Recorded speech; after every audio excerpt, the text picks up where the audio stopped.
ನಿಜ, ನಿನ್ನ ಕರುಳ ಬಳ್ಳಿ ಜನನಿ ಹತ್ರ ಇದೆ ಅನ್ನೋ ನೋವನ್ನು ನೀನು ತಡ್ಕೋಬೋದು, ನೀನು ನುಂಗ್ಕೋಬೋದು. ಆದರೆ ನಿನ್ನ ಗಂಡ ನುಂಗ್ಕೊಂತಾನ ನೋವನ್ನ? ನಿನ್ನ ಅಪ್ಪ ಮಾವನ ಹತ್ರ ಹೇಳ್ಸು ನೋಡೋಣ. ಹೇಳ್ಸು ಪಾರ್ವತಿ. ಆಗ ನೀನು ಹೇಳಿದಾಗ ನಾನು ಈ ಸತ್ಯನ ಹಾಗೆ ನುಂಗ್ಕೊಂಡ್ಬಿಡ್ತೀನಿ, ಈಚೆಗೆ ಬಿಡೋದಿಲ್ಲ.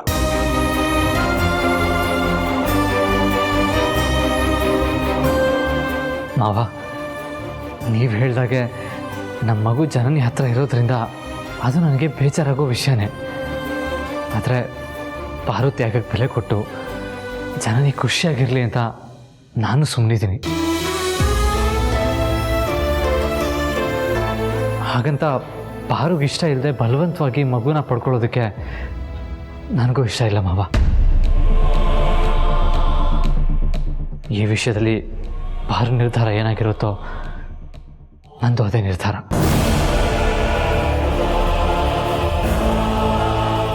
ಭೇಷ್ ಭೇಷ್ ಆದಿ, ಭೇಷ್. ನಾನು ನಿನ್ನನ್ನು ತಾಯಿಗೆ ತಕ್ಕ ಮಗ ಅಂತ ಮಾತ್ರ ಅನ್ಕೊಂಡಿದ್ದೆ. ಪರವಾಗಿಲ್ಲ, ಹೆಂಡತಿಗೆ ತಕ್ಕ ಗಂಡನೂ ಹೌದು. ಈಕೆಗಂತೂ ಬುದ್ಧಿ ಇಲ್ಲ. ನಿನಗೆ ಬುದ್ಧಿ ಬೇಡ? ನೀವಿಬ್ರು ಏನು ನಿರ್ಧಾರ ತಗೊಂಡಿದ್ದೀರ ಅನ್ನೋ ಪರಿಜ್ಞಾನ ಬೇಡ? ನಿಮ್ಮಿಬ್ಬರ ಮೂರ್ಖತನದ ಮಾತು ಕೇಳೋದಕ್ಕೆ ನಾನು ಸಿದ್ಧವಾಗಿಲ್ಲ. ಇನ್ನೂ ಒಂದು ಅವಕಾಶ ಕೊಡ್ತೀನಿ.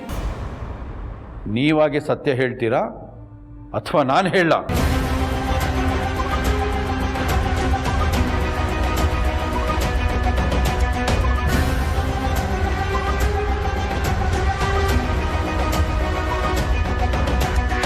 ಸರಿ, ಹಾಗಾದ್ರೆ ಅದೇನಾಗತ್ತೋ ಆಗಲಿ. ನಾನೀಗಲೇ ಜನನಿನ ಕರೀತೀನಿ. ಸತ್ಯ ಏನು ಅಂತ ಹೇಳ್ತೀನಿ ಅವಳ ಹತ್ರ.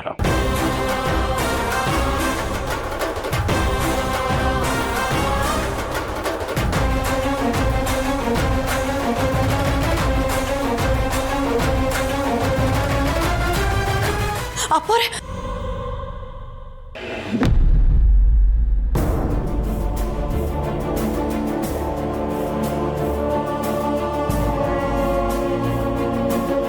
ಹನುಮಂತು, 9 ಗಂಟೆ ದಾಟ್ಬಿಡ್ತು.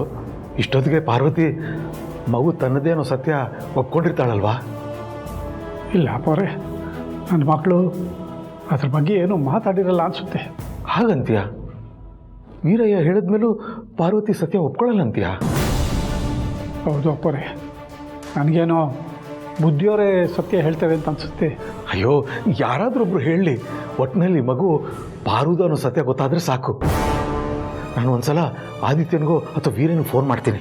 ಬೇಡಿ ಅಪ್ಪವ್ರೆ, ಇಲ್ಲೇನಾಗ್ತಿದೆಯೋ ಗೊತ್ತಿಲ್ವಲ್ಲ, ಆ ಥರ ಪಡೋದು ಬೇಡ, ಕಾಯೋಣ. ಅಯ್ಯೋ, ನನ್ನ ಕೈಲಿ ಆಗ್ತಿಲ್ಲ ಹನುಮಂತು. ತುಂಬ ಟೆನ್ಷನ್ ಆಗ್ತಾ ಇದೆ. ಸತ್ಯ ಪಾರ್ವತಿ ಒಪ್ಕೋತಾಳ ಅಥವಾ ವೀರನೇ ಹೇಳ್ತಾನೋ? ನನ್ನ ಮಗು ಅಂತ ಅನ್ಕೊಂಡಿರೋ ಜನನಿ ಪುಟಾಣಿನ ಪಾರ್ವತಿ ಕೊಡಕ್ಕೆ ಒಪ್ತಾಳ? ಏನಾಗ್ತಿರ್ಬೋದಲ್ಲಿ? ಒಂದು ಗೊತ್ತಾಗ್ತಾ ಇಲ್ವೇ?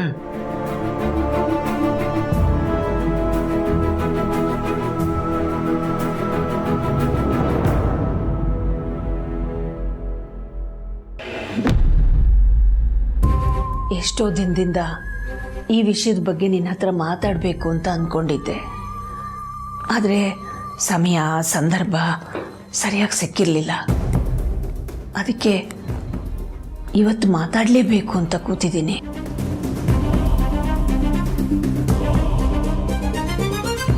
ಅರಸನಕೋಟೆಯಲ್ಲಿ ನಿನ್ನ ಪಾರ್ವತಿ ಮಧ್ಯೆ ಇದ್ದಂಥ ಮನಸ್ತಾಪ ನನಗೂ ರಘುಗೂ ಗೊತ್ತಿತ್ತು.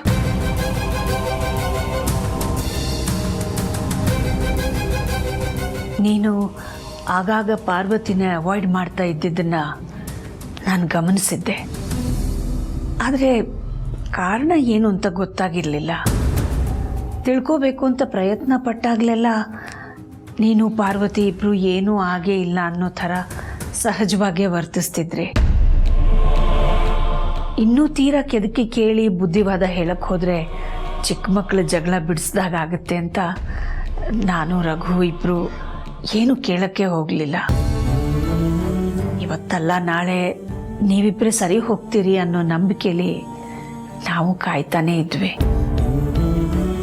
ಯಾವಾಗ ವೀರಣ್ಣ ಅರಸನಕೋಟೆಗೆ ಬಂದ್ರೋ ಅವ್ರ ಸೂಕ್ಷ್ಮ ಬುದ್ಧಿಗೆ ನಿಮ್ಮಿಬ್ಬರ ಮಧ್ಯೆ ಇರೋ ಮನಸ್ತಾಪ ಮುನಸು ಗೊತ್ತಾಗೋಯ್ತು. ಯಾಕೆ ಏನಾಯ್ತು ಅಂತ ವೀರಣ್ಣ ನಮ್ಮ ಹತ್ರ ಕೇಳಿದ್ರು. ನಮಗೂ ಕಾರಣ ಗೊತ್ತಿಲ್ಲ ಅಂತ ಹೇಳಿದ್ವಿ. ಹಾಗಾದರೆ ನಾನು ಕಾರಣ ತಿಳ್ಕೊಂಡು ಬುದ್ಧಿವಾದ ಹೇಳ್ತೀನಿ ಅಂತ ವೀರಣ್ಣ ಹೇಳಿದ್ರು. ನಾವಾಗಿ ನಾವೇ ಕೆದಕಿ ಕೇಳಿದ್ರೆ ಅವ್ರಿಗೂ ಬೇಜಾರಾಗ್ಬೋದು, ಬೇಡ ಅಂತ ನಾವೇ ಅವರನ್ನು ತಡೆದ್ವಿ. ಹಬ್ಬ ಎಲ್ಲ ಮುಗಿದ ಮೇಲೆ ನಿಮ್ಮಿಬ್ಬರ ಹತ್ರನೂ ಮಾತಾಡ್ತೀನಿ, ನಾನು ಬುದ್ಧಿ ಹೇಳ್ತೀನಿ ಅಂತ ವೀರಣ್ಣ ನಮ್ಮ ಹತ್ರ ಹೇಳಿದ್ರು. ನಾವು ಅದಕ್ಕೆ ಒಪ್ಕೊಂಡ್ವಿ. ಆದರೆ ಇದ್ದಕ್ಕಿದ್ದಾಗೆ ನೀನು ದುಬೈಗೆ ಹೋಗೋ ನಿರ್ಧಾರ ಮಾಡಿದ್ದನ್ನು ನೋಡಿ ಇನ್ನು ಒಂದು ಕ್ಷಣ ತಡ ಮಾಡಿದ್ರು ಎಲ್ಲಿ ನಿನ್ನ ಪಾರ್ವತಿ ಮಧ್ಯೆ ಇರೋ ಮನಸ್ತಾಪ ಹಾಗೆ ಉಳ್ಕೊಂಡ್ಬಿಡುತ್ತೋ, ಹೇಗಾದರೂ ಮಾಡಿ ಅದನ್ನು ನಿಲ್ಲಿಸ್ಬೇಕು ಅಂತ ನಾನು ನಿನ್ನ ಹತ್ರ ಮಾತಾಡಕ್ಕೆ ಬಂದೆಮ್ಮ.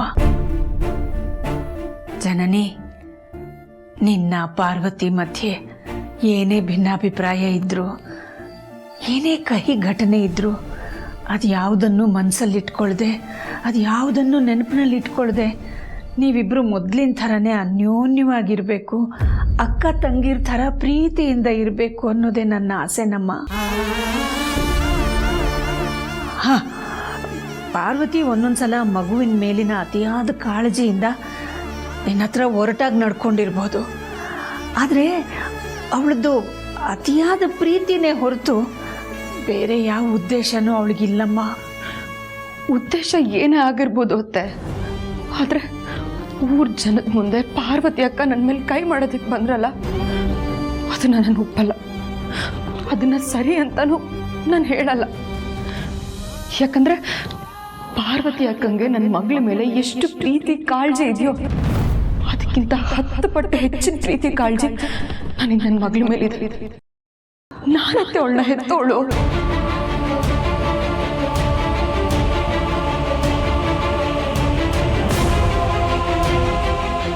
ಅತ್ತೆ, ನಾನು ಸತ್ಯವಾಗ್ಲೂ ಹೇಳ್ತಾ ಇದ್ದೀನಿ, ಪುಟಾಣಿನ ಕರ್ಕೊಂಡು ಹೊರಗೆ ಹೋದಾಗ ನನಗೆ ಯಾವುದೋ ಒಂದು ಇಂಪಾರ್ಟೆಂಟ್ ಕಾಲ್ ಬಂದಿತ್ತು. ಆ ಟೆನ್ಷನಲ್ಲಿ ನಾನು ಇದ್ದೆ. ಅದಕ್ಕೂ ಮುಂಚೆ ಪುಟಾಣಿಗೆ ನಾನು ಹೇಳಿದ್ದೆ, ಎಲ್ಲೂ ಹೋಗ್ಬೇಡ, ಇಲ್ಲೇ ಕೂತಿರು ಅಂತ. ಆದರೂ ಅವಳು ಅದ್ಯಾವುದೋ ಗೊಂಬೆನ ತಗೊಳ್ಳೋದಕ್ಕೆ ಅಂತ ನನಗೆ ಹೇಳ್ದೇನೆ ರೋಡ್ ದಾಟೋದಕ್ಕೆ ಹೋಗಿದ್ಲು. ಒಂದು ವೇಳೆ ಅವಳು ಮಮ್ಮಿ ನನಗೆ ಆ ಗೊಂಬೆ ಬೇಕು, ನಾನು ತಗೊಳ್ತೀನಿ ಅಂತ ಹೇಳಿದಿದ್ರೆ ನಾನು ಅವಳೊಬ್ಳನ್ನೇ ಕಳಿಸ್ತಿದ್ನ? ಇಲ್ಲ ಅಲ್ವಾ? ನನ್ನ ಪುಟಾಣಿ ಜೀವ ಹೋಗ್ಲಿ ಅಂತ ನಾನು ನೆಗ್ಲೆಕ್ಟ್ ಮಾಡ್ತೀನಿ ಅತ್ತೆ? ಖಂಡಿತವಾಗ್ಲೂ ಇಲ್ಲ.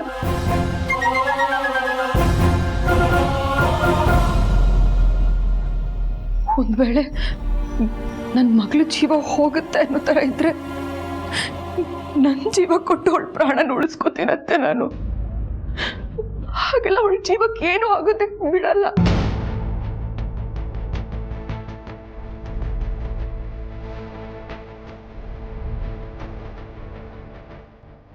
ನನ್ನ ಜೀವ ಅಂತೆ. ಇವಳಿಂದ ನಾನು ಒಂದು ಕ್ಷಣನೂ ಬದುಕಿರಲ್ಲ.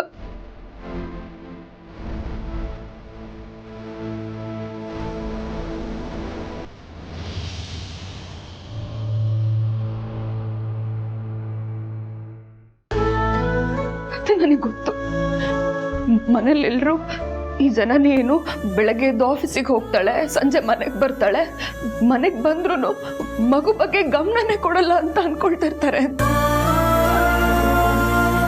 ಅಷ್ಟಕ್ಕೂ ನೀವು ನನಗೆ ಕೊಟ್ಟಿರೋದು ದೊಡ್ಡ ಕಂಪನಿ ಜವಾಬ್ದಾರಿ. ಇಷ್ಟು ವರ್ಷ ನೀವು ಮಾವ ಭಾವ ಎಲ್ಲರೂ ಕಟ್ಕೊಂಡು ಬೆಳೆಸ್ಕೊಂಡು ಬಂದಿರೋ ಕೋಟ್ಯಾಂತರ ವ್ಯವಹಾರ, ಅದ್ರ ಬಗ್ಗೆನೂ ನಾನು ಹಗಲು ರಾತ್ರಿ ಕಷ್ಟ ಪಡ್ಬೇಕಲ್ವಾ? ಅದ್ರ ಬಗ್ಗೆನೂ ನಾನು ಗಮನ ಕೊಡ್ಬೇಕಲ್ವಾ? ಇಲ್ಲ ಅಂತಂದ್ರೆ ನಾಳೆ ದಿನ ಏನಾದ್ರೂ ಹೆಚ್ಚು ಕಮ್ಮಿ ಆಗೋದ್ರೆ ಅದರಿಂದ ಆಗೋ ಲಾಸ್ಗಿಂತ ಹೆಚ್ಚಾಗಿ ನೀವೆಲ್ಲರೂ ನನ್ನ ಮೇಲೆ ಇಟ್ಟಿರೋ ನಂಬಿಕೆ ಹಾಳಾಗ್ಬಿಡುತ್ತೆ ಅಂತೆ. ಇಷ್ಟೆಲ್ಲ ಟೆನ್ಷನ್ ಇರುತ್ತೆ. ಇಷ್ಟೆಲ್ಲ ಟೆನ್ಷನ್ ಇದ್ರೂ ನನ್ನ ಮನಸ್ಸಿನ ಒಂದು ಮೂಲೆಯಲ್ಲಿ ಮಾತ್ರ ನನ್ನ ಮಗಳ ಬಗ್ಗೆನೇ ಯೋಚನೆ ಮಾಡ್ತಿರ್ತೀರಂತೆ. ನನ್ನ ಮಗಳು ಮನೆಗೆ ಬಂದ್ಲಾ, ಸ್ಕೂಲಲ್ಲಿ ಯಾರಾದ್ರೂ ಏನಾದರೂ ಅಂದ್ಬಿಟ್ರ, ಇಲ್ಲ ಮಲಗಿದಳ, ಊಟ ಮಾಡಿದ್ಲ, ತಿಂದ್ಲ, ಬರೀ ಇದೆ ಯೋಚನೆ ಮಾಡ್ತಿರ್ತೀರ.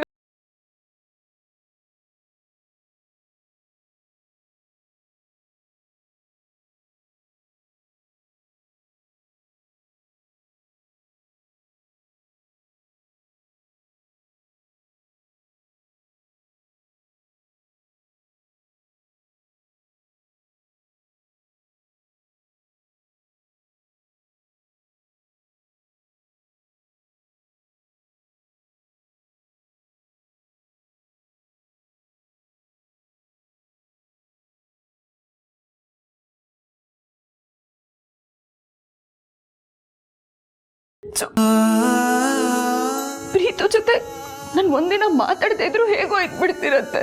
ಆದ್ರೆ ನನ್ನ ಮಗಳ ಜೊತೆ ಮಾತಾಡ್ದೆ, ಅವಳ ನೋಡ್ದೆ, ನನ್ನಿಂದ ಇರೋದಿಕ್ಕಾಗಲ್ಲ. ನನ್ನ ಪುಟಾಣಿ ಅವಳು ನನಗೆ ಬರೀ ಮಗಳಲ್ಲ ಅತ್ತೆ, ನನ್ನ ಜೀವನನೇ ಅವಳು, ನನ್ನ ಸರ್ವಸ್ವನೇ ಅವಳು. ಅವಳಲ್ಲದೆ ನಾನಂತೂ ಬದುಕಿರಲ್ಲ, ನನ್ನ ಸತ್ತೇ ಹೋಗ್ಬಿಡ್ತೀರಂತೆ.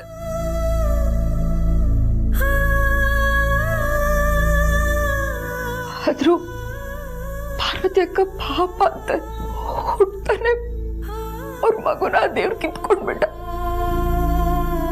ಪಾಪ ಆ ನೋವನ್ನು ಅವ್ರು ಹೇಗ್ ಸಹಿಸ್ಕೊಂಡಿದಾರೋ ಗೊತ್ತಿಲ್ಲ. ಒಂದ್ ವೇಳೆ ಆ ಜಾಗದಲ್ಲಿ ನಾನೇನಾದ್ರೂ ಇದ್ದಿದ್ರೆ ನನ್ನಿಂದ ಸಹಿಸ್ಕೊಳಕ್ ಆಗ್ತಿರ್ಲಿಲ್ಲ ಅಂತ. ನನ್ ಪ್ರಾಣನೇ ಹೋಗ್ಬಿಡ್ತಿತ್ತು, ನನ್ ಬದುಕೆ ಇರ್ತಿರ್ಲಿಲ್ಲ. ನನ್ ಮಗಳಂದ್ರೆ ಅಷ್ಟಿಷ್ಟ ಅಂತ ನಂಗೆ.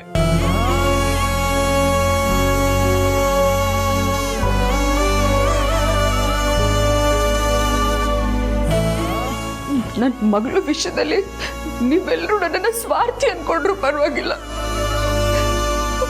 ಅವಳನ್ನ ನನಗಿಂತ ಯಾರು ಹೆಚ್ಚಾಗಿ ಅಟ್ಯಾಚ್ಮೆಂಟ್ ಇಟ್ಕೋಬಾರ್ದು, ಅದು ನನಗೆ ಇಷ್ಟ ಆಗಲ್ಲ ಅಂತೆ.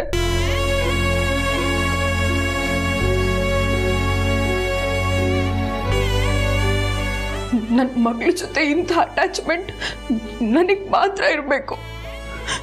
ನಾನು ಅದನ್ನ ಬಿಟ್ಕೊಡೋದಿಲ್ಲ.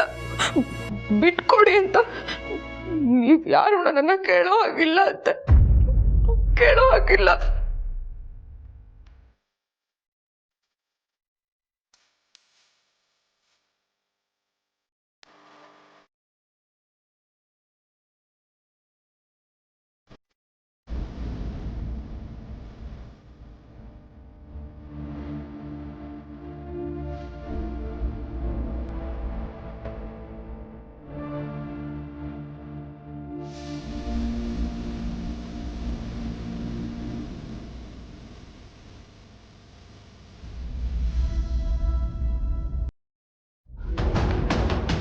ಅಳ್ಬೇಡಮ್ಮ ಜನನಿ, ನಿನ್ನ ಮನಸ್ಸಿನ ತಳಮಳ ನನಗೆ ಅರ್ಥ ಆಗುತ್ತಮ್ಮ. ಎಲ್ಲ ತಾಯಂದ್ರಿಗೂ ಮಕ್ಕಳೇ ಸರ್ವಸ್ವ, ಅವರೇ ತಾಯಂದ್ರ ಪ್ರಪಂಚ. ನಿನ್ನ ಮಗು ಮೇಲೆ ನಿನಗೆ ಎಷ್ಟು ಪ್ರೀತಿ ಕಾಳಜಿ ಇದೆಯೋ ಅಷ್ಟೇ ಹಕ್ಕು ಅಧಿಕಾರನೂ ನಿನಗಿದೆ. ನಿನ್ನ ಮುಂದಿನ ಜೀವನಕ್ಕೋಸ್ಕರ, ನಿನ್ನ ಮಗಳ ಭವಿಷ್ಯಕ್ಕೋಸ್ಕರ ನೀನು ಯಾವುದೇ ನಿರ್ಧಾರ ತಗೊಂಡ್ರು ಅದಕ್ಕೆ ನನ್ನ ಒಪ್ಪಿಗೆ ಇದೆ. ಆ ನಿರ್ಧಾರ ಆಯ್ಕೆ ಎಲ್ಲ ನಿಂದೇನಮ್ಮ, ನಿನ್ನ ಹಕ್ಕು ಅದು. ಆದರೆ ನಂದೊಂದೇ ಒಂದು ಕೋರಿಕೆ, ಎಷ್ಟೇ ಏನೇ ಮನಸ್ತಾಪ ಇದ್ರೂ ಪಾರ್ವತಿ ಜೊತೆ ಮೊದಲಿನ ಥರನೇ ಸಹಜವಾಗಿ ಇದ್ಬಿಡಮ್ಮ. ಅಷ್ಟೇ, ಒಂದು ಸಣ್ಣ ಕೋರಿಕೆ, ಏನೇನು ಅತ್ತೆದು.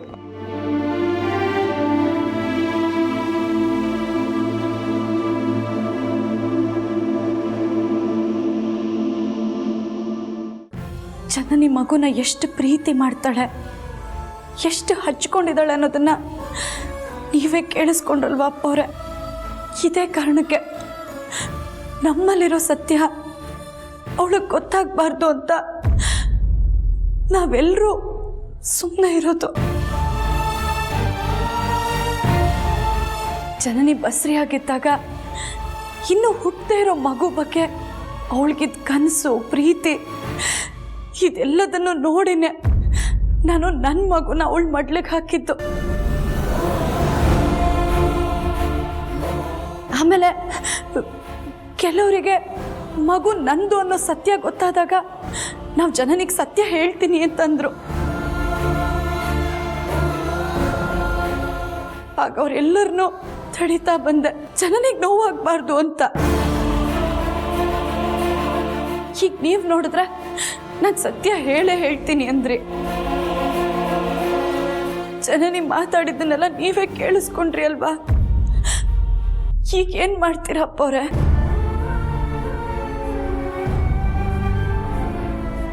ದೇವರು ಮನುಷ್ಯನ ಸೃಷ್ಟಿ ಮಾಡಿದ, ಮನುಷ್ಯನಿಗೆ ಮನಸ್ಸನ್ನು ಇಟ್ಟ, ಮನಸ್ಸಿನ ಒಳಗಡೆ ಆಸೆನಿಟ್ಟ, ಕೋಪನಿಟ್ಟ, ದ್ವೇಷನಿಟ್ಟ, ಅಸೂಯೆನಿಟ್ಟ, ಸ್ವಾರ್ಥನಿಟ್ಟ, ಜೊತೆಗೆ ನೋವನ್ನು ಇಟ್ಟ. ಆ ನೋವನ್ನು ಮರೆಯೋ ಶಕ್ತಿನ ನಿನಗೆ ಕೊಟ್ಟ, ಆದರೆ ನನಗೆ ಕೊಡಲಿಲ್ಲಮ್ಮ. ಅಯ್ಯೋ, ಈ ಪಾರ್ವತಿಗೆ ಒಳ್ಳೇದು ಮಾಡಪ್ಪ ಅಂತ ದೇವ್ರ ಹತ್ರ ಹೋಗಿ ಮೊರೆ ಇಟ್ಟೆ. ಆದರೆ ಅಲ್ಲಿ ನನಗಿಂತ ಮೊದಲು ನೀನಿದೆಯಾ, ನಿನ್ನ ಮೊರೆ ಅವನಿಗೆ ಕೇಳಿಸ್ತು, ನನ್ನ ಕೂಗು ಕೇಳಿಸ್ಲೇ ಇಲ್ಲ. ಏನು ಮಾಡಲಿ ನಾನು? ಸುಮ್ಮನಾಗ್ಬಿಡ್ಲಾ? ಬಿಟ್ಟು ಬಿಡ್ಲಾ ಇದನ್ನ ಹೀಗೆ?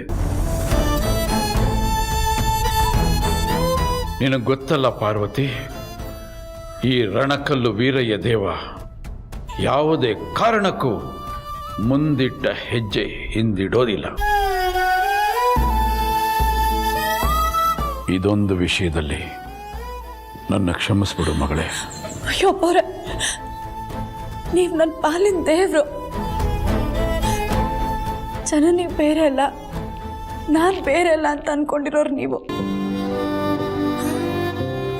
ನನಗೆ ನ್ಯಾಯ ಸಿಗ್ಬೇಕು ಅಂತ ನಿಮ್ಮ ಮಗಳಿಗೆ ನೋವಾದ್ರೂ ಪರವಾಗಿಲ್ಲ ಅಂತ ಅನ್ಕೊಂಡ್ರಿ.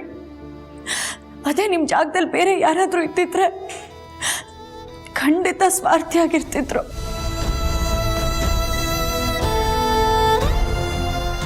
ಕಡೆಗೂ ಆ ದೇವ್ರ ದಯೆಯಿಂದ ಒಳಗೆ ನಡೆದಿದ್ದನ್ನೆಲ್ಲ ನೋಡಿ ನಿಮ್ಮ ಮನಸ್ಸನ್ನ ಬದಲಾಯಿಸ್ಕೊಂಡ್ರಲ್ಲ, ನನಗಷ್ಟು ಸಾಕು ಅಪ್ಪವ್ರೆ. ಅಂತ ಕರುಣಾಮಯಿ ಹೆಣ್ಣನ್ನ ನನ್ನ ಜೀವನದಲ್ಲಿ ನೋಡಿಲ್ಲ ತಾಯಿ. ನಾನು ತುಂಬ ಹೆಮ್ಮೆ ಆಗುತ್ತೆ ನೀನು ನೋಡ್ತಾ ಇದ್ರೆ, ತುಂಬ ಹೆಮ್ಮೆ ಆಗುತ್ತೆ. ಆ ಭಗವಂತ ಎಷ್ಟು ಸದ್ಗುಣವನ್ನು ನಿನಗೆ ಬಾಚಿ ಕೊಟ್ಬಿಟ್ಟಿದ್ದಾನೆ. ನಿನ್ನ ಗುಣದಿಂದಲೇ ಅಮ್ಮ ನೀನು ದೊಡ್ಡತನ ಮೆರಿತಾ ಇದೆಯಮ್ಮ.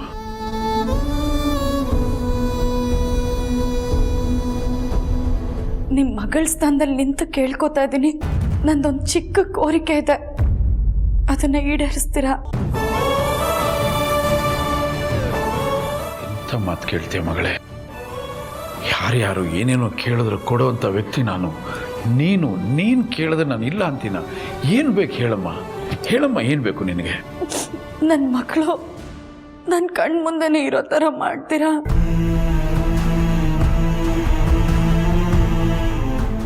ಈ ಜನ್ಮಕ್ಕೆ ನನಗೆ ಮಕ್ಕಳಾಗಲ್ಲ ಅಂತ ಡಾಕ್ಟ್ರ್ ಹೇಳಿದ್ದಾರೆ.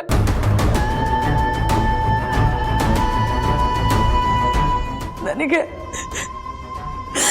ವಿದ್ಯಾಪುಟ್ಟಿ ಒಬ್ಬಳೇ ಮಗಳು. ನಮ್ಮ ಪುಟಾಣಿ ನಮ್ಮ ಕಣ್ಣು ಮುಂದೆ ಇದ್ರೆ ಸಾಕು, ಅವಳನ್ನ ನೋಡ್ತಾನೆ ನಾವು ನಮ್ಮ ಜೀವನನ ಕಳೆದ್ಬಿಡ್ತೀವಿ. ವಿದ್ಯಾಪುಟ್ಟಿ ಅಂತ ಹೆಸರಿಟ್ಟಿದ್ದೆ ನಮ್ಮ. ಹೌದು ಮಾವ, ಪಾರು ಪ್ರೆಗ್ನೆಂಟ್ ಆಗಿದ್ದಾಗಲೇ ಅವಳಿಗೆ ಏನಾದರೂ ಹೆಣ್ಮಗು ಆದರೆ ಅವಳಿಗೆ ವಿದ್ಯಾ ಅಂತ ಹೆಸರಿಡಬೇಕು ಅಂತ ನಾವು ಅಂದ್ಕೊಂಡಿದ್ವಿ. ನಮ್ಮ ಪುಟಾಣಿ ಹುಟ್ಟಿದ ಮೇಲೆ ಅರಸನಕೋಟೆಯಲ್ಲಿ ಎಲ್ಲರೂ ಅವಳಿಗೆ ಲಕ್ಷ್ಮಿ ಅಂತ ಹೆಸರಿಟ್ರು, ನಾವು ವಿದ್ಯಾ ಅಂತ ಹೆಸರಿಟ್ವಿ. ಪಾರು ಹೇಳ್ದಾಗೆ ನಮ್ಮ ಪುಟಾಣಿ ನಮ್ಮ ಕಣ್ಮುಂದೆನೇ ಇರಬೇಕು. ಹಾಗಾಗಬೇಕು ಅಂದರೆ ಜನನಿ ದುಬೈಗೆ ಹೋಗೋದನ್ನ ತಡಿಬೇಕು. ತಡಿತೀರನವ?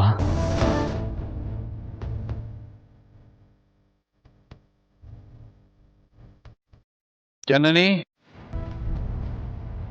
ಜನನಿ,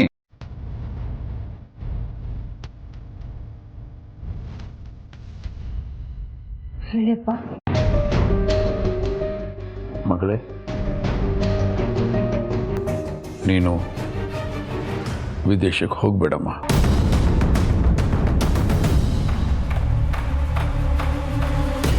ಅರಸನ ಕೋಟೆಯಲ್ಲಿ ನಿನ್ನ ಪ್ರೀತಿನ ಹಂಚಿಕೊಂಡು ಅವ್ರ ಪ್ರೀತಿನ ಪಡ್ಕೊಂಡು ನೀನು ಇಲ್ಲೇ ಇರಬೇಕು ಮಗಳೇ. ಅಲ್ಲಪ್ಪ, ನೀವು ಯಾವ ಕಾರಣಕ್ಕೆ ನನ್ನ ದುಬೈಗೆ ಹೋಗಬೇಡ ಅಂತ ಹೇಳ್ತಿದ್ದೀರಾ? ಈಗಾಗಲೇ ಅಲ್ಲಿಗೆ ಹೋಗೋದಕ್ಕೆ ನಾನು ಎಲ್ಲ ವ್ಯವಸ್ಥೆನೂ ಮಾಡ್ಕೊಂಡಿದ್ದೀನಿ. ಪಾಸ್ಪೋರ್ಟು ರೆಡಿ ಮಾಡಿಸ್ಕೊಂಡಾಗಿದೆ. ಹೋಗ್ತೀನಿ ಅಂತ ಎಲ್ರಿಗೂ ಹೇಳಾಗಿದೆಯಲ್ಲ. ಈಗ ಹೋಗಬೇಡ ಅಂತ ಹೇಳ್ತಿದ್ದೀರಾ, ಯಾಕಪ್ಪ?